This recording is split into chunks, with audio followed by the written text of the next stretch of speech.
کبھی کبھی ساتھ رہنے والے انسان کے ظرف کا اندازہ ہمیں تب ہوتا ہے جب ان کے بعد ہمیں کوئی دوسرا ملتا ہے۔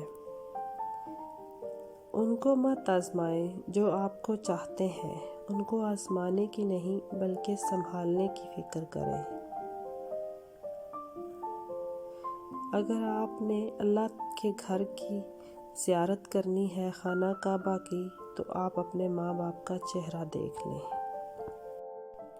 غم اور خوشی زندگی کا حصہ ہے، اور جب کوئی غم ہمیں اندر سے توڑنے لگے تو ہمیں ٹوٹنا نہیں چاہیے بلکہ خود کو زیادہ مضبوط کر لینا چاہیے۔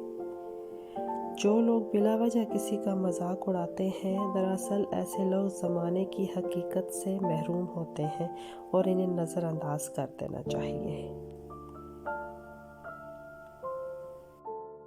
اگر کوئی دکھ لمبے عرصے سے آپ جھیل رہے ہیں تو اللہ پاک اس دکھ کے بدلے آپ پر اپنی رحمت کئی گنا بڑھا دیتا ہے۔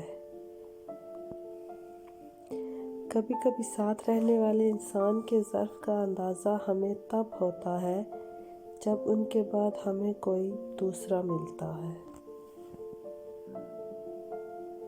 اگر آپ کسی کو مصیبت میں دیکھ کر اس کی مدد کرتے ہیں تو ہو سکتا ہے کہ وہ اس کا نہیں بلکہ قدرت آپ کا امتحان لے رہی ہو۔